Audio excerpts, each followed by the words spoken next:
Hey everyone, and welcome to Almost Cancelled. I am Peter, that is Connor, and we are going to talk about Monsterland Season 1, Episode 1. It's called Port Fourchon, Louisiana. Louisiana? I said that weird. Port Fourchon, Louisiana.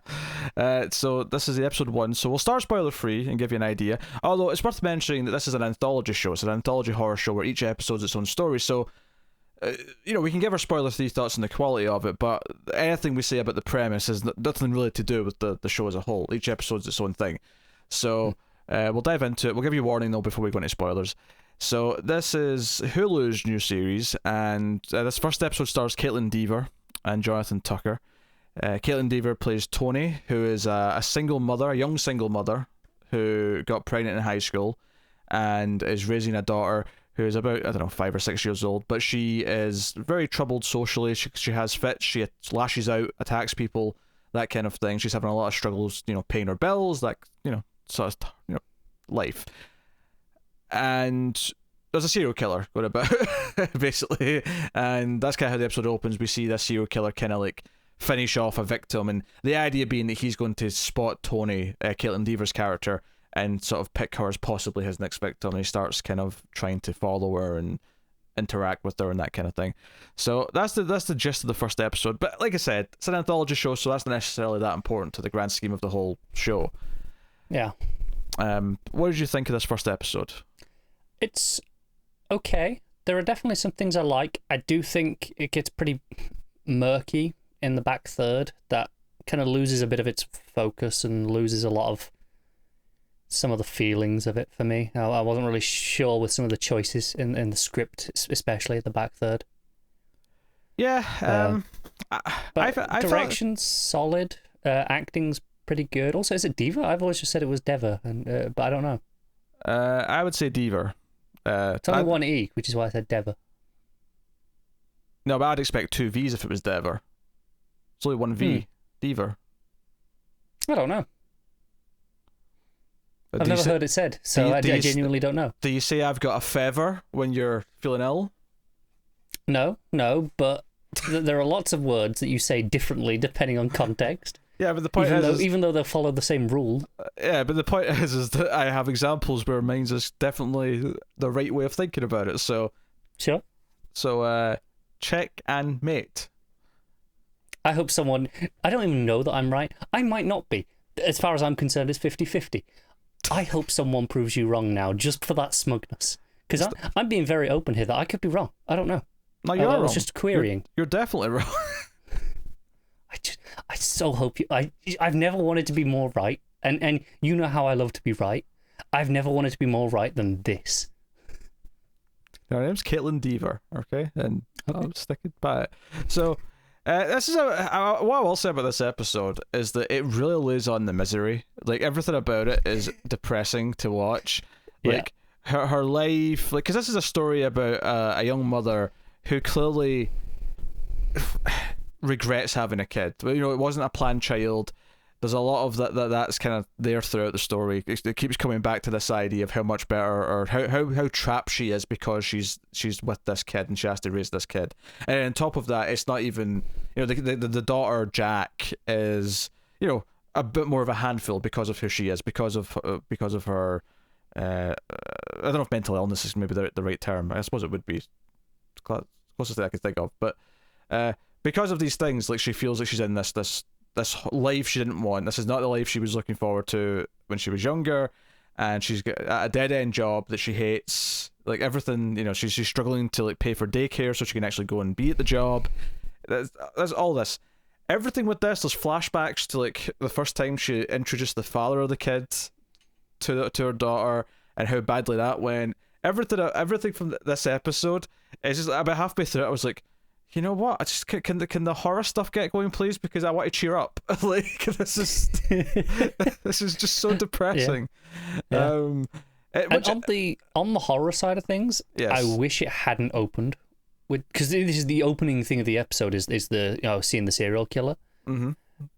I was a little disappointed by the time he showed up in the main plot. I was like, okay, I know what this guy is. I know who he is. I feel like it would have been a bit more mysterious, creepy if we hadn't seen that. I don't know, it might have been a little bit more compelling, I think, for me. So you think it'd been good to still hear the stories in the news about a serial killer, but then would be question: is it him or isn't it? It would be that have doubt. some of that paranoia, and he's clearly a seedy guy with the way he's talking, the things he wants to do, but not just immediately go, okay, well, we know exactly who he is. Yeah. Maybe if we were a bit more in her shoes, where she's probably thinking it as well because she's heard the reports, but she's not certain. Yeah. So I was kind of lukewarm on it.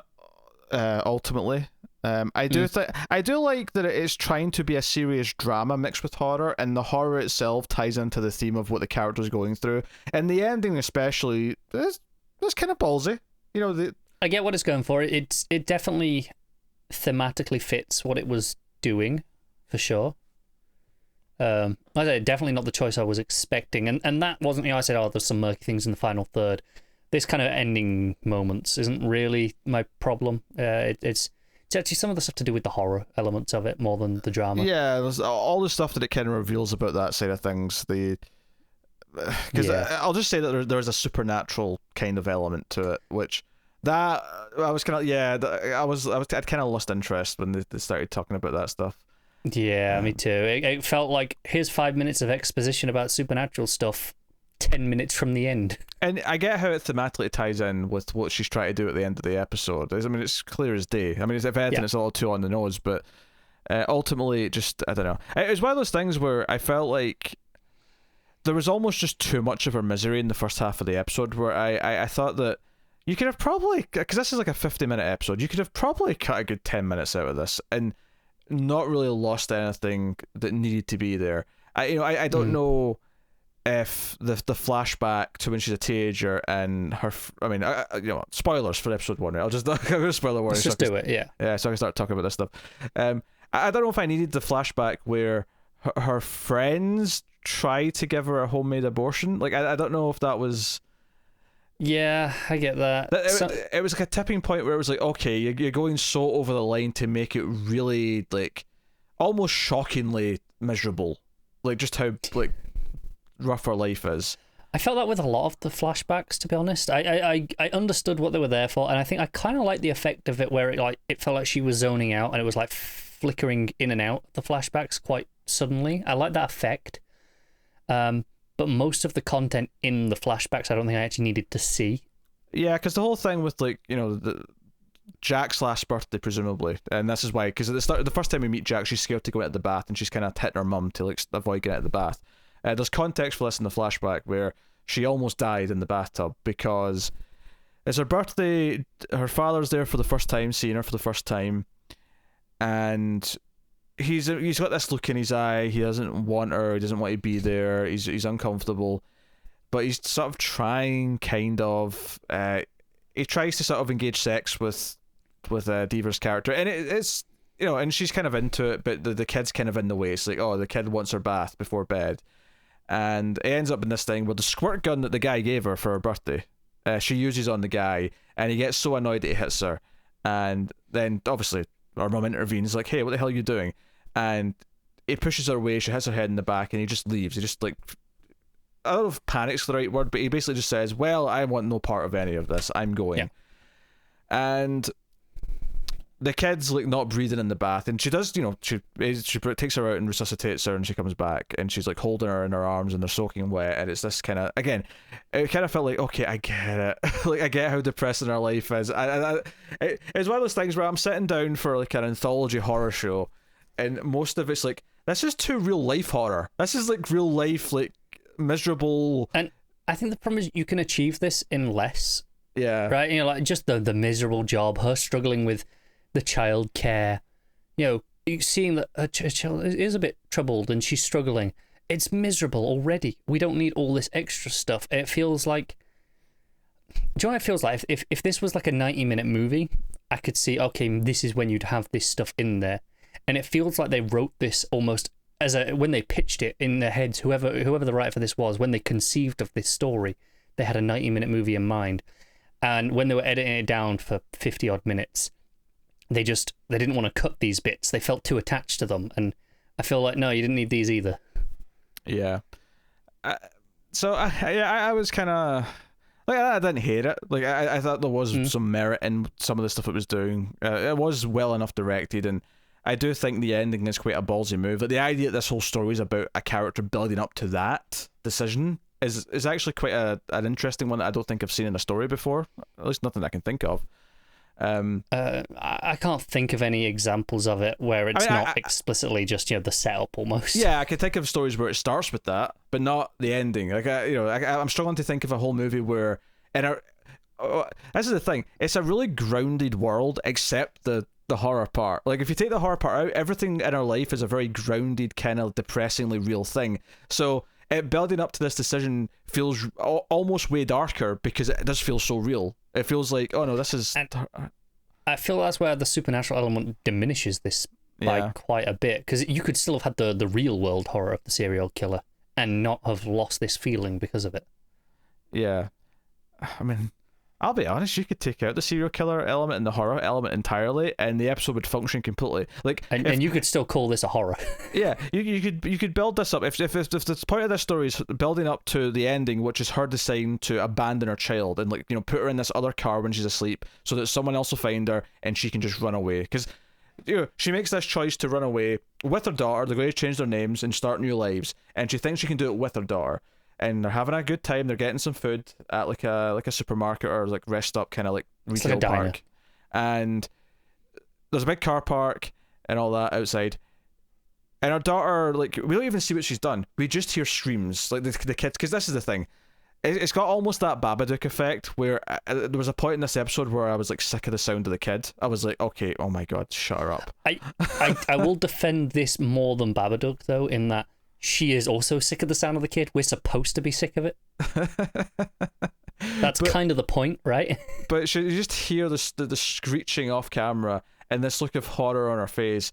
And she's in the car, she's crying, the kid falls asleep in the back. And she just, because the whole thing is that basically the killer... shapeshifters, maybe not quite the right term, but skin suits. Yes, he's everyone he kills, he takes their suits, but he was trained by someone who actually was like supernatural, like some sort of satanic. Mr. Grey, I believe he called him. Yeah, could be the devil himself, but could be a demon or something. And it's not just as simple as a skin suit. It talks about kind of gives them their psyche as well. Like, it kind of makes them into that person to a degree. Yeah. So obviously thematically, because he's talking about, it's always a fresh start. So you get why the themes tie into her story and that she wants this new fresh start. And ultimately, the thing holding her back, because she talks about it, because she has this scene where, I mean, even though I don't think you need it for the story that it's telling, I did enjoy, like, where he just shows up at the house and he's like, hey, I'll give you $1,000 to let me spend the night. Not I don't want to do anything with you. I just need a place to sleep. I need to get my car off the road. And there's this kind of like tension of like, but and we'd set up very early how desperately she needs money. Yeah, because this would be something that, like, $1,000 to let someone who might be a serial killer in your house. No, you wouldn't. But it does set up just how dire she is in debt and how much she can't afford to pay for daycare and other things. So she's put in a place where she kind of accepts this, and she ends up actually going and like joining him in the shower, and they have sex off camera. And they're lying there, and she talks to him, and it's not even like they're in this really like comfortable place with each other afterwards. It's kind of this cold experience where she just needs to feel something, and she talks to him after about how, she speculates the reason why she is the way she is, her daughter, is because deep down she probably knows that no one wants her, that she doesn't want her, that her dad doesn't want her. She was a complete accident. No one, and. She does look like she's miserable all the time because of the way her daughter is. Is it? So,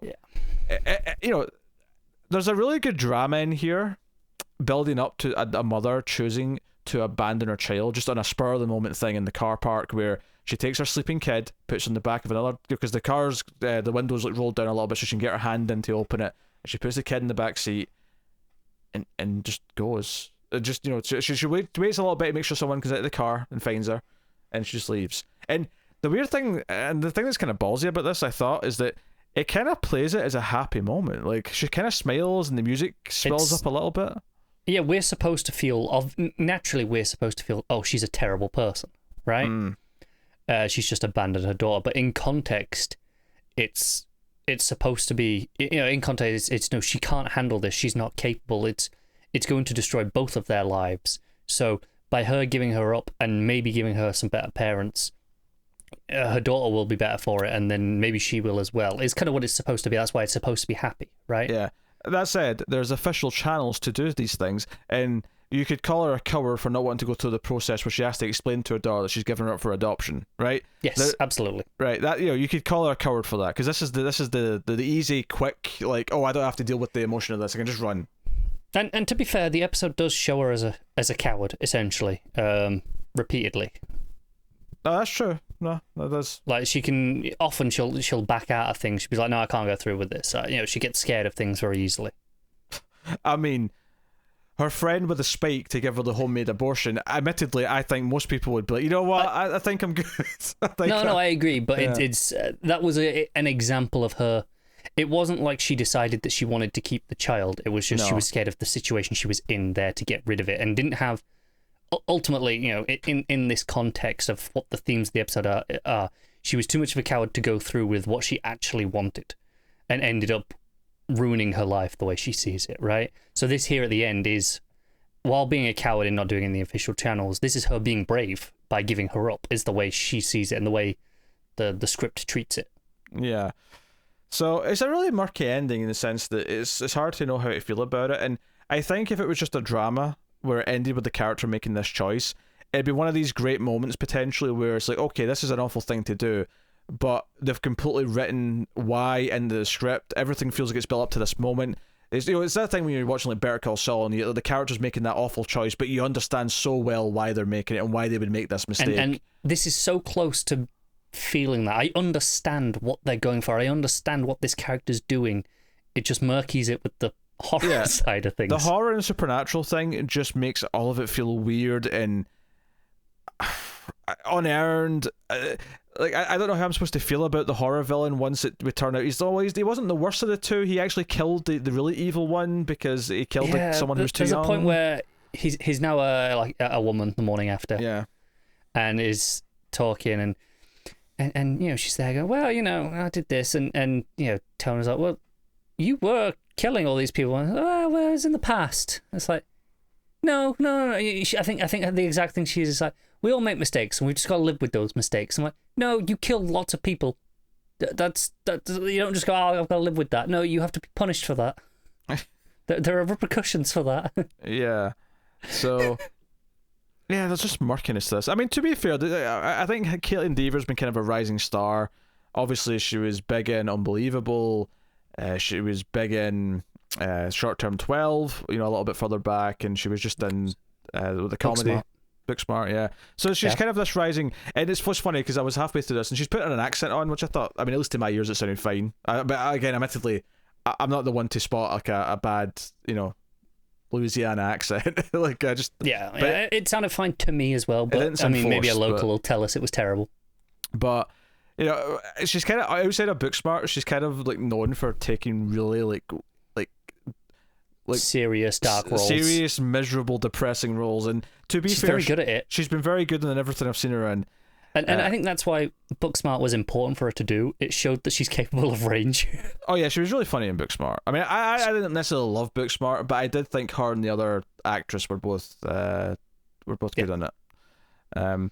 So I do appreciate that they got someone at least fairly big for the first episode. I couldn't tell you who's in it or any of the other episodes right now, but I know because I looked into this show the other day because you had it on our list to cover, and I was like, what the hell is this? I have no idea what this is. And it came up with a whole list of names that I recognised vaguely. I'm like, oh yeah, there's some notable names in this show. I'm looking through just now. Interestingly, Deaver pops back up in episode 3, and I don't know if there's no character listed for it. So you don't know if it's the same character or if it's just So I don't know if they're going to do a thing where we're going to see her in the background of someone else's story, and this is like the idea because each episode is a different town or place in the US, so it keeps moving around. So the idea, because she's literally moving places at the end of the episode, so I wonder if we're going to see her just around in another person's story. Maybe. I did also consider the possibility that the Mr. Grey entity will be kind of a recurring thread.